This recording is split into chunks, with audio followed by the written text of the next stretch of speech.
what I hope to do is transcend what we see these days of this really vitriolic, partisan debates that are ongoing, because these crucial challenges to our security and our prosperity haven't gone away, and I think it's important for all of us to try to transcend that vitriol and get to a better understanding of these crucial challenges, and then of course have respectful discussions like we do on Goodfellows about what we can do to build a better future for generations to come.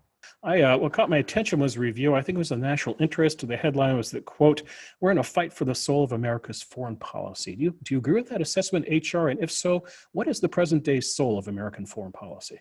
Well, I do agree with it, Bill. And what I try to describe is the emotional impetus behind foreign policy as it grew out of the victory of the Cold War, the collapse of the Soviet Union, the lopsided victory over Iraq in the Gulf War, returning Kuwait to the status quo ante. And the 90s, I think, were a period of tremendous optimism. It was a decade of sustained economic growth. And that optimism, I think, led to over optimism and complacency in foreign policy. There were a number of assumptions we made during that period of time. One of those was that there was an arc of history that guaranteed the primacy of our free and open societies over closed authoritarian systems, and of our free market economic system over statist or mercantilist models. Another assumption was that our military, having demonstrated tremendous prowess during the Gulf War, was going to be unmatched. Right, future wars would be fast, cheap, and efficient, and great power competition was a relic of the past. Right, there's going to be a condominium of nations.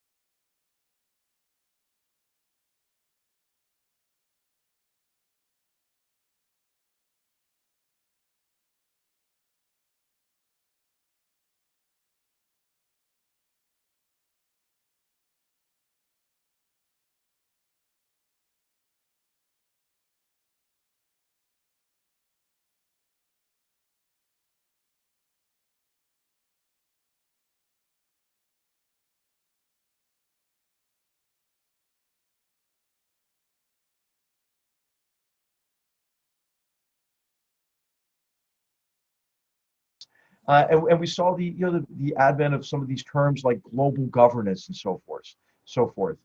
But then I think it was a setup. All that was a setup for some of the shocks and disappointments of the early 2000s. Of course, the mass murder attacks of 9/11 demonstrated that our enemies have the option to fight us asymmetrically, right? And they used box cutters and airplanes to kill nearly 3,000 innocents and take trillions of dollars out of the U.S. economy.